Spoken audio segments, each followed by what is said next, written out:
course of one summer. It started with a boy named Mateo. Mateo was 8 years old, the kind of kid who never stopped talking. He lived with his parents and younger sister in a small house a few blocks from the canal. His mother worked late shifts at a bakery. His father drove trucks across state lines and was gone most nights. On evenings when his parents were busy, Mateo played outside with the neighborhood kids until the streetlights flickered on. That summer, a heat wave settled over the town. Nights stayed hot, windows were open, sound traveled. That's when people began hearing it. At first, it sounded harmless, a woman's voice calling out softly from the canal, "Mijo, come here." Parents assumed it was someone nearby calling their child. No one thought much of it. Sound echoed strangely over the water until one night, a woman named Rosa heard her own voice calling back. The voice came from outside, drifting in through the open window. It sounded strained, wet, familiar, too familiar. Her husband was sitting at the table. He looked up at her. "Did you hear that?" he asked. Rosa swallowed. That sounded like me. They stepped outside together. The street was empty. But the voice came again, louder this time, from the direction of the canal. "Rosa, please, I'm stuck." Her husband grabbed her arm. "No, that's not right." The voice didn't cry, it didn't sob. It repeated the words exactly the same way each time, like a recording playing on loop. They shut the windows that night. Rosa didn't sleep. Within days, others reported the same thing. Parents heard their own voices calling from the canal. Children heard their mothers. Teenagers heard siblings who weren't even home. The rules spread quickly. If you hear someone calling from the canal at night, don't answer.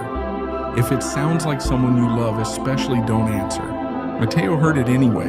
It was just after sunset when he stopped in the middle of the sidewalk. His sister tugged on his shirt, complaining that she was tired. "Did you hear that?"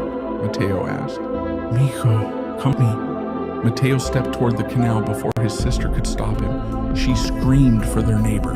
By the time adults reached the edge of the water, Mateo was standing inches from it, staring down. His mother was at work. Everyone knew that. The voice coming from the canal sounded exactly like her. Same tired tone, same gentle cadence. "Mateo," it said, "I fell. I can't get out."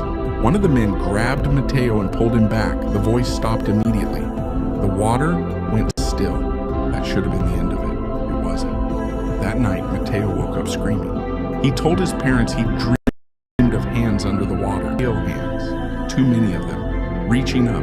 The next day, he refused to go outside. By the third night, the voice returned when the whisper slipped through the screen. "Mijo, I'm cold." Mateo sat up in bed. It didn't sound distant anymore. It sounded close, right below his window. He didn't scream. He didn't cry. He climbed out of bed and opened the window. That's when his sister saw him. She woke up thirsty and saw Mateo standing on the chair halfway out the window. She ran screaming to their parents. They reached the room just in time to grab his legs and drag him back inside. Mateo fought them, not like a scared child, like someone desperate to go. "She needs me," he kept saying. "She's alone down there." His father slapped him. Mateo went limp. The next morning, they took him to church, then to a doctor, then to his aunt's house across town, far from the canal. It didn't matter. The voice followed. Neighbors began reporting something worse. The voice wasn't just calling anymore. It was answering. People would talk near the canal and hear replies come back from the water. Not echoes, responses. A man cursed under his breath and heard his dead brother laugh back at him. A woman cried and heard her daughter, who had drowned in that canal 15 years earlier, tell her it was okay now. Old stories resurfaced. Decades ago, before the canal was reinforced, a school bus slid into the water during a storm. Several children drowned before help arrived. Their bodies were recovered, but locals whispered that something stayed behind. Something learned. Mateo disappeared